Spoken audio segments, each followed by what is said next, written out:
Welcome to the Books and Travel podcast. I'm Jo Frances Penn, thriller and dark fantasy author, bringing you escape and inspiration about unusual and fascinating places, as well as the deeper side of books and travel. You can find the episode show notes at booksandtravel.page, and if you enjoy thrillers set in international locations, download one of my ebooks for free at j.f.penn.com/free. Hello travellers, I'm Jo Frances Penn, and in today's interview I'm talking to Roz Morris about Not Quite Lost, Travels Without a Sense of Direction. It's definitely a travel book for our pandemic times because it's less about glamorous or foreign locations and more about noticing things in a small, gentle way in places that might not be considered a travel destination. Tiny things, fragments. It's more about questioning the story behind simple things like whether a line of bricks in a field used to be a house or how a ship moves across the horizon when looking out to sea. Seeing your own country with new eyes is something that eases the traveller's soul when we can't travel further afield. And I wrote about that in my journal when I did my pilgrimage, which I talked about in episode 50. How can I see my country with the eyes of a traveller, someone who doesn't know how things work here? What is unusual about it? What stands out? What can I revisit with a new perspective? And perhaps these questions can help us all experience our homes in new ways. So Roz talks about how her curiosity feeds into her novels, how she weaves emotional aspects of the sense of place into her stories, and how we can all find our personal magic in the places around us. So I hope you enjoy the interview today.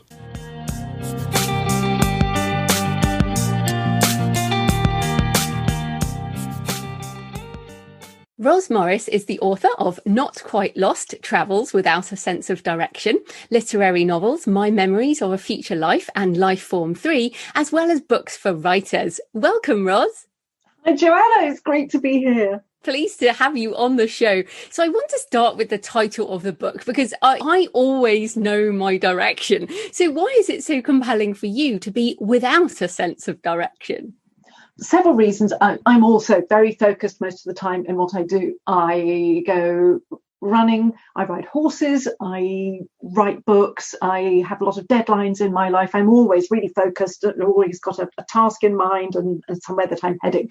But when I go out wandering, the kind of travels that were in this book, they were more with my mind off the hook. They were about just noticing what was around me. It's a different sort of state of mind. It's like browsing. And another thing I love is junk shops. So just looking around them and finding little pieces of history just in what's in front of me, instead of having to have a goal and going somewhere. But there's also another aspect to that part of the title, Travels Without a Sense of Direction, which is that I have no sense of direction at all. So my husband Dave, who figures strongly in the book, who's counterpart traveller in it, he will say things like, just turn south. And he's like, turn what? and I can't even split the world into left and right. It's all a kind of different experience. So I just notice odd little things when I'm in that mind zone. And that was one of the things I wanted to capture, just the joy of discovery, noticing where you are, noticing what's around you. But even before you leave then, how do you decide where to go? So do you and Dave agree you're going to go to a particular place? Or is it really that you head off in the car, just somewhere? Yes, we do know where we're going when we start off. And most of the tales in this book are when we have decided to go somewhere. So we decide to go and stay in a little folly in Somerset or something like that for a week. But then once we get there, we're thinking, okay, let's just see what's around us. Rather than, some travel books are written about someone who sets out to do something like walk the Pennine Way or walk across Australia or something like that. We don't tend to do that. We just go somewhere and then see what it's going to bring us if we just open our eyes. And that's what I like about the book. I think it's a much more gentle travel book than a lot of the things we talk about. Certainly on this show, we've had people who've cycled around the world for 4 years and stuff. And it's really, I'm not sure I want to do that. But your trips tend to be is gentle the right word? I think it is. That's a really good word for it. And I think it's because it's my writing sensibility. All writers are noticers. And that's part of the pleasure, to notice something and think, that speaks to me in some way. I'd like to look at it a bit longer or find out more about it. And it's, who is it who wrote a poem about stopping and staring? It's like that. It's a different way of life. And the other part of the title actually is Not Quite Lost. And this book is also about things passing away from our notice and getting hidden and then being rediscovered. Oh, I see what you mean. So when you think you've lost something, but then it doesn't turn out to be lost and you can find it again. In what sense do you mean that? A lot of the things that really sparked my imagination were things like a line of bricks in a field. I would think that was a house once, or a wall. So this place looked different. What was it like? How did people use it?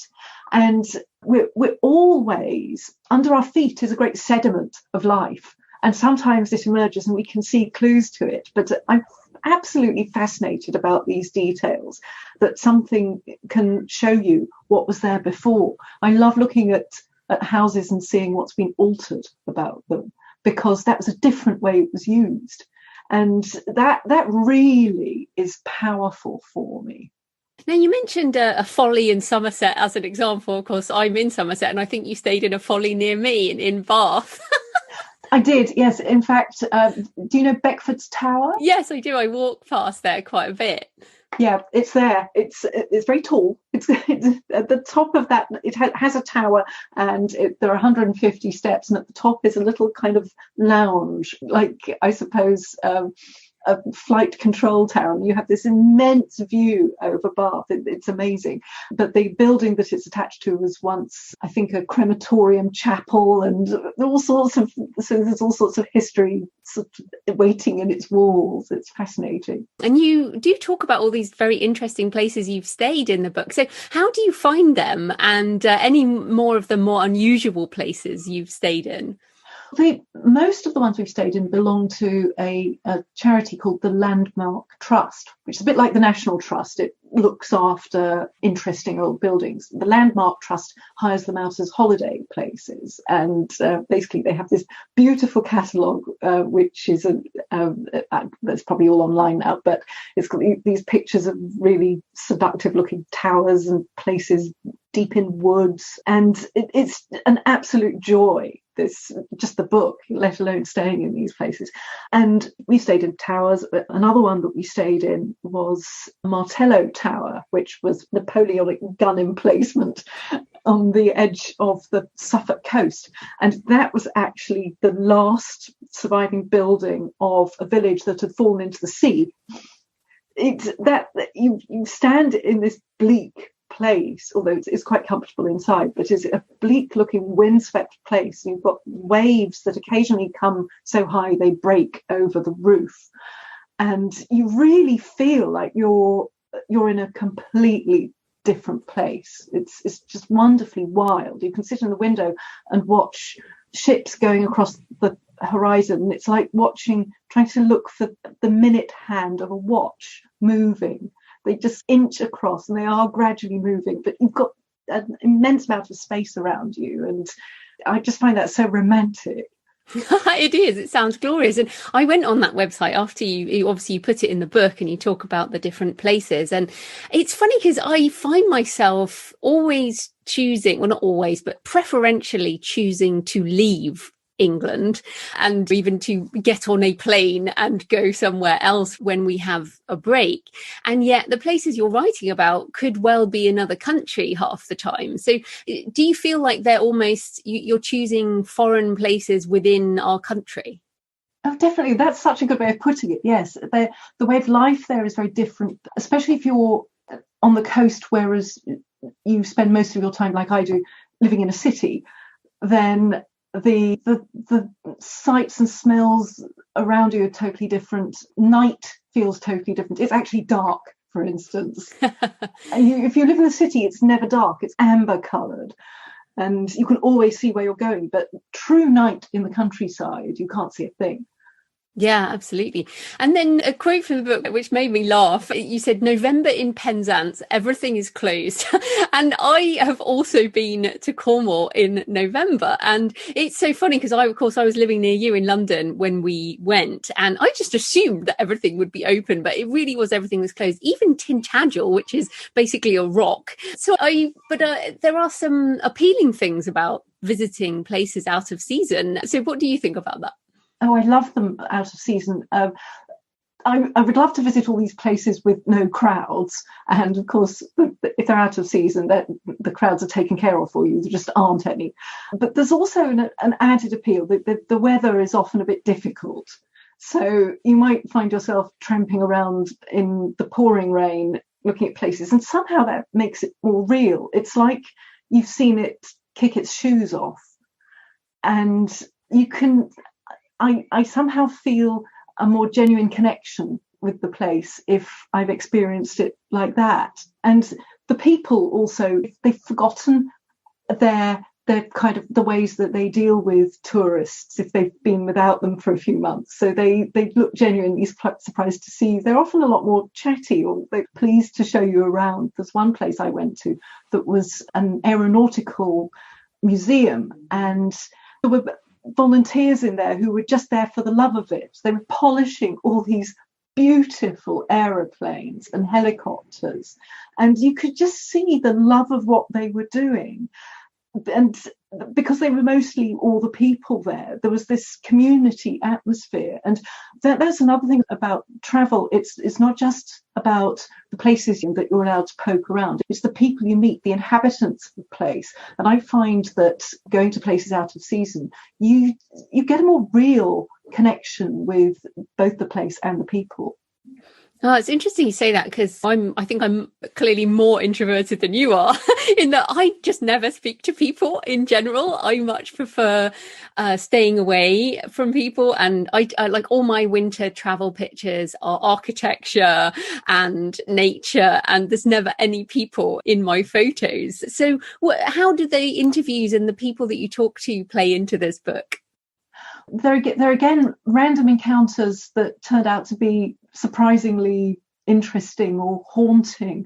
There was a guy who took us around all the various landmarks around the Glastonbury area, and not Tintagel, that's the wrong part of the country. What am I looking for? Cadbury, the Arthurian places. And he took us on this tour of all the villages, various standing stones, Glastonbury tour. And he also told a story about how he had met his Vivian, who is the equivalent of one of the mythical characters from the Arthurian legends.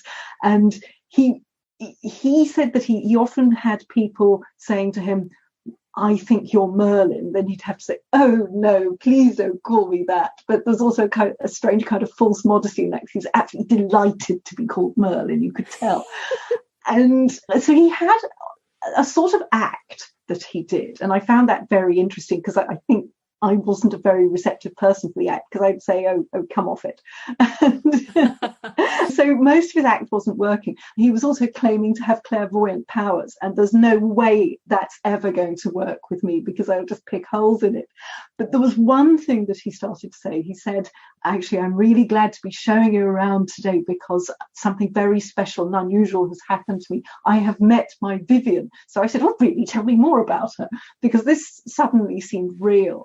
It was obviously a romance that was going on in his real life. And he teased that out too. I think he was using that as a spiel in some way. But also it seemed real in some ways and not real in other ways, because he's quite evasive about it. So it might have been an actor, but it might not have been. But what I found quite interesting was, I was thinking, I really wanted that to be true.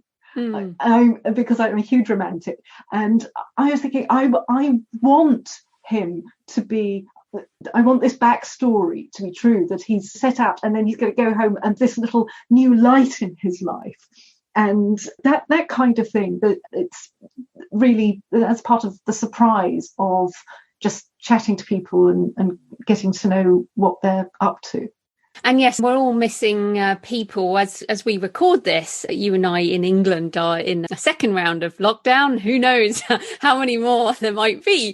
But it's interesting because another quote from the book, you say, they were only fragments too trivial to be documented in the books, but discovering them seemed a tiny miracle. And I think there's this idea of curiosity, like you were saying, with that Merlin man, and the sort of the tiny things are more important when we cannot even travel very far. So how do you pay attention to those little things?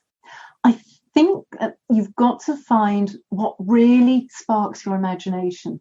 For me, it's fragments of old buildings, signs that things were not as they are now. For the kind of people who that tour guide was showing around, the great fascination for them was trees that had formed into strange shapes that were sacred in some way. And he put a lot of emphasis on hills that were in the shape of a goddess and things like that. And this is all the same thing. It's finding your magic in the environment, finding your personal magic. And for some people, it's the shape of the hill. For some people, it's a beautiful wood. And I love beautiful woods as well. I don't just sniff around old buildings looking for fallen fireplaces and things. But there's something that is fascinating to you and really gets your imagination going and makes you feel connected and in a place where you can stop and stare, really. And I always think it's changing your perspective to that of an outsider, in that we, or both of us, have an audience in America as well as our own country. And I often look at things here in Bath and I'll put a picture on Instagram because I know that even though I've seen these things before, lots of other people haven't. Like it amuses me every single year. I put pictures of conkers on Instagram. And of course, we have conkers, horse chestnuts, and lots of people call them different things around the world. So those sort of understanding the world as an outsider. Yes. And nature is another thing that's constantly changing and evolving. Anyway, you mentioned horse chestnuts. Because I ride horses, I notice how the colours of green change all the time throughout the year. You can tell what time of year a photo is taken just by the colour of green that everything is. And that kind of thing gives me joy too. And then that's going to be different around the world because the seasons look different. And I think Boston probably has the most spectacular autumns of anywhere in the world. And we're not going to get autumns quite like that. Obviously, you write novels as well. So I wondered, how do your travels inspire your fiction writing?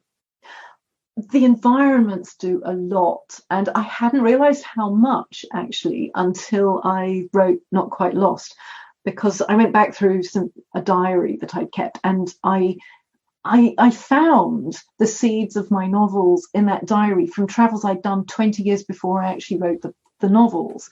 And I hadn't realized how far those experiences and the impressions they'd given me, I hadn't realized how far they'd stayed with me. And so that was quite a revelation. I found that my novel Lifeform Three, which is about, it's set in an unspecified time in the future, when all the countryside has gone, except there is one country estate that's been preserved because it belonged to somebody. And it has trees and valleys and hills and a ruined house in a wood. And there's nowhere else left like that in the entire country. And that came from the travels I'd written about in this diary and had forgotten about. So environment really inspires me. Me too. Like pretty much all my settings in my thrillers are based on my travels. But Lifeform 3, I think, is also inspired by your love of horses.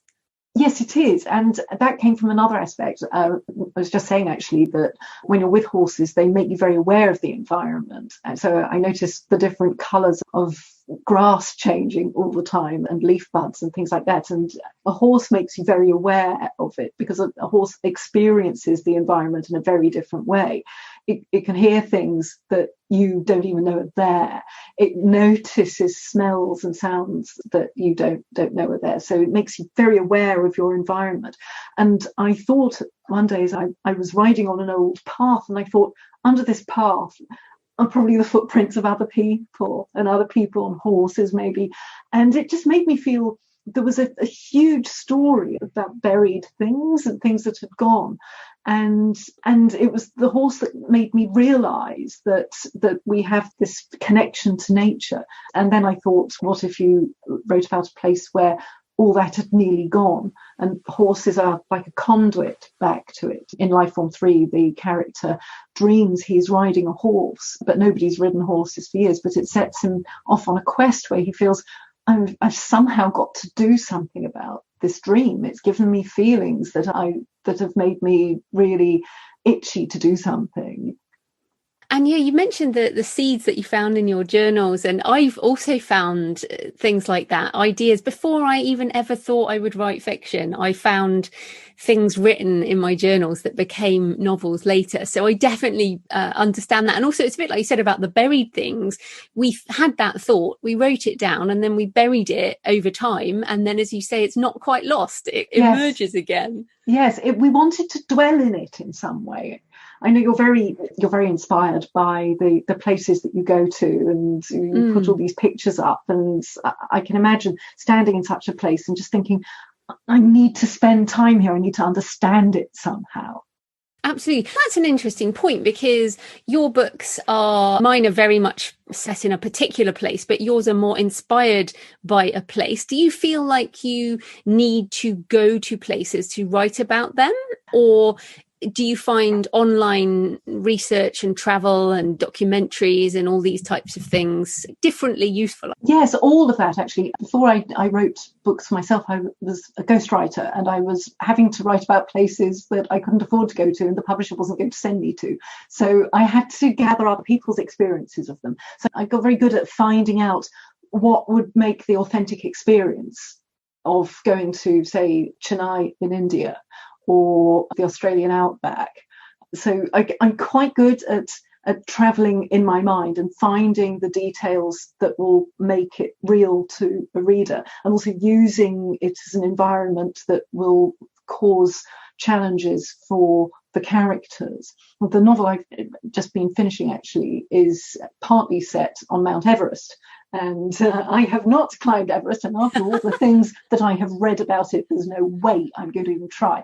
But I became really fascinated in the whole experience of being there, and I managed to find people who could talk to me about it and make it come alive for me. Yeah, I have absolutely no desire to do that either. I like lakes and mountains, and I like walking in mountains, but yeah, I have no desire to do that. But I think that's almost what's so lovely about travel, is you can talk to someone who's climbed Everest, and even though we might not want to go there, we can still tap into the emotion of wanting to achieve some kind of goal or wanting to go to a different place. And it's almost like that feeling of travel is the same. We know, even if you're visiting a folly in Bath, it's still somewhere new, something that you want to visit. Yes, it is. And exchanging your experiences is also very interesting, just to see what they felt about going there and what it gave them, because everybody's experience of a place is different. You could read 100 books about Kathmandu, for instance, and nobody will have had the same experience. Yeah, absolutely. And then I also wanted to ask, because you wrote your travel journal entries in this quite unusual book. So tell us about that and why you wrote in this special way. I'm a notebook junkie, and I know you are as well. I've seen pictures of your beautiful volumes, and people was giving me notebooks as well. Actually, since I published Not Quite Lost, I've had so many travel notebooks sent to me. I'm really spoiled now. But that one started out as a visitor's book. It's a leather-bound visitor's book, like the kind of thing that people would leave out in restaurants, and you're supposed to write, lovely meal, thank you.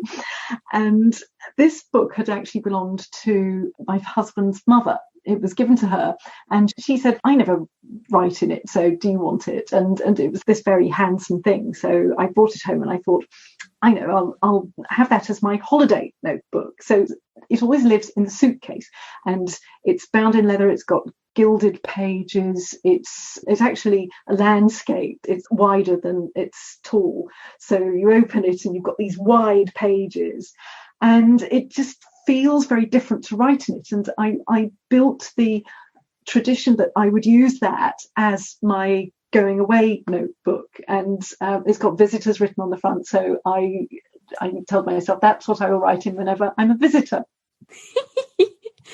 I love that. And do you think, as you said, it changes your perspective? And did you also have other journals with you? Because I always take a journal and I normally just write in the same one, whether it's a business note or a more emotional thing or research or whatever. Like I always just write in whatever my current journal is. But was it just a quite different experience of writing in that? Yes, it was. And it was part of the experience of being away. So I try not to make business notes while away because I was meant to be not doing any of that kind of thing. And I do have another notebook in the car, which is just for anything important like shopping lists or stuff. But it always ends up being notes for whatever I'm working on or whatever I must do when I get home that's to do with my website or something.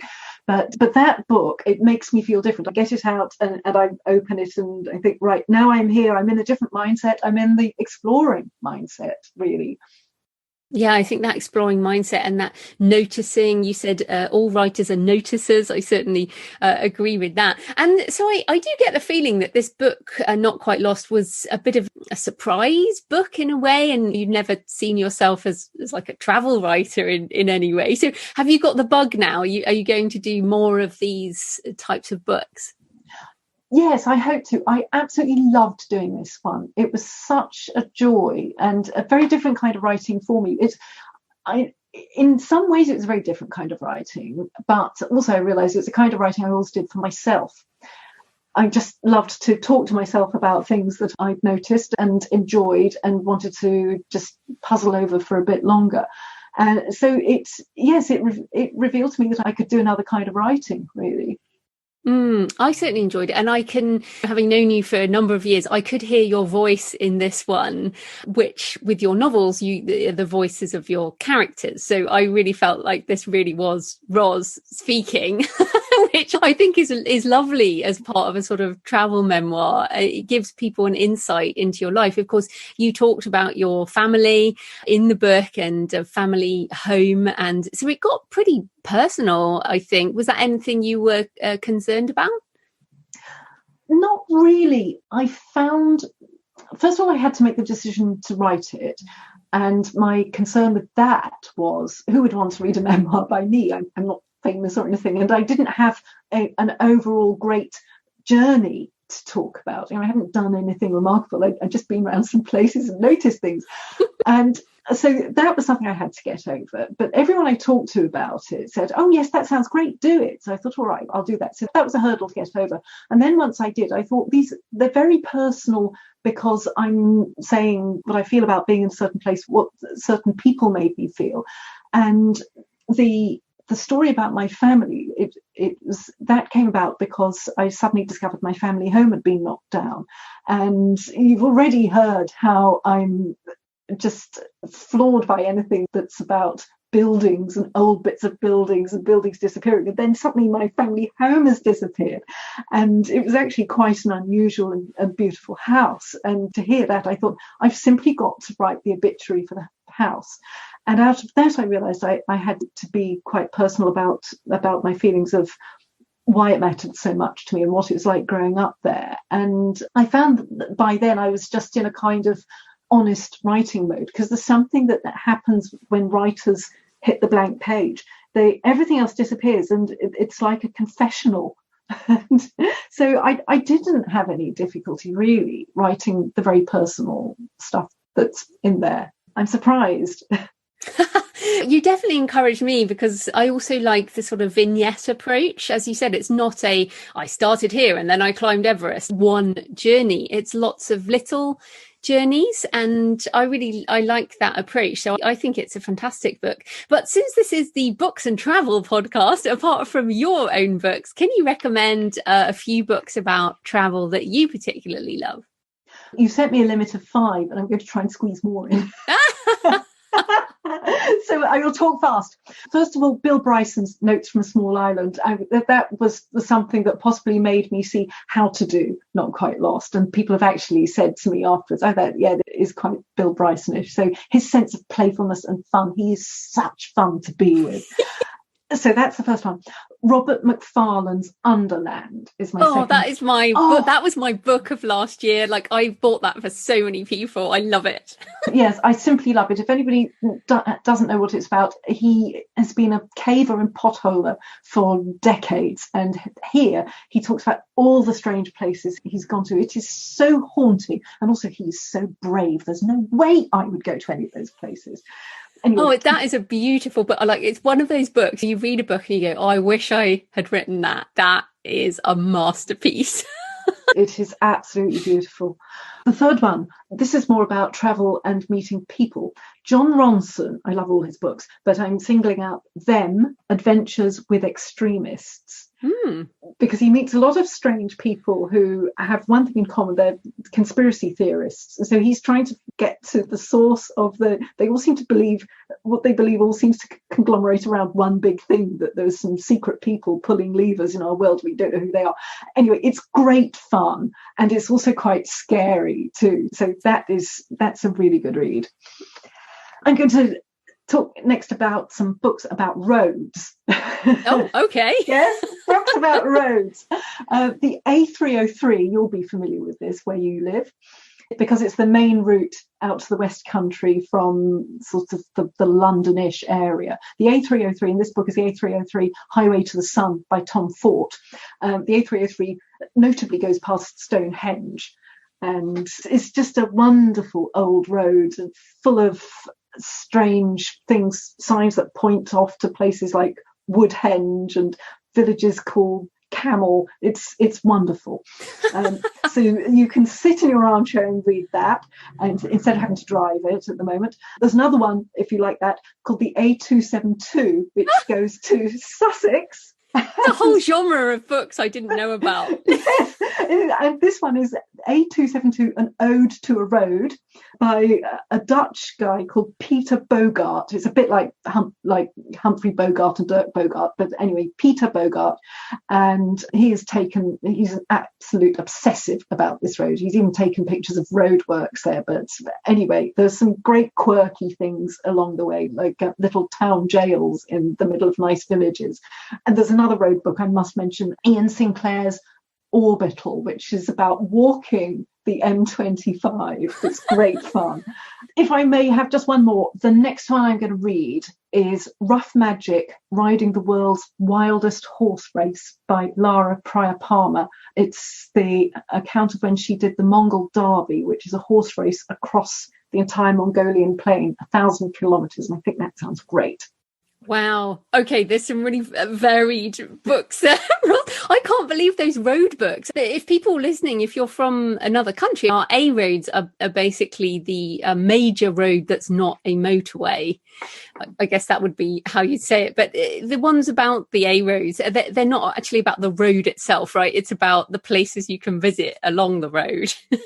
Yes, and what the charm of these roads, you wouldn't think that roads would have charm, but the charm of them is you go through a bit and you think, this feels really old, and then this feels really new. Oh, there's some ugly stuff here, but we can see that there was a beautiful landscape as well. And somehow they have charm in themselves. And the A272, for instance, goes through strange wooded bits, and the A303 has these very ancient parts, Stonehenge for one thing, and unfortunately they're now going to try and divert that through a tunnel, so you won't be able to see Stonehenge anymore from the A303 after a while. But yeah, they seem to be that they have this feeling of being very old. I like that. And I think it comes back to your book in that the book about horse riding across Mongolia is a journey, and it's very exciting and it sounds amazing. But most of us actually do more of our exploring on a road. And if we noticed more around us, then we might find more travel adventure closer to home. Yes, and you wouldn't think that getting somewhere is going to be part of the adventure, but it can be. No, that's brilliant, Roz. You've given us a new perspective. So where can people find you and your books online? You can find me find my website, which is rozmorris.org, and I'm Roz with a Z. Or find me on Twitter, and I'm Roz_Morris. Fantastic. Thanks again for your time, Roz. Thank you. This has been great. Thanks for joining me today on the Books and Travel podcast. I hope you found a moment of escape. You can find the episode show notes at booksandtravel.page. And if you enjoy thrillers set in international locations, download one of my books for free at j.f.penn.com/free. Happy travels until next time.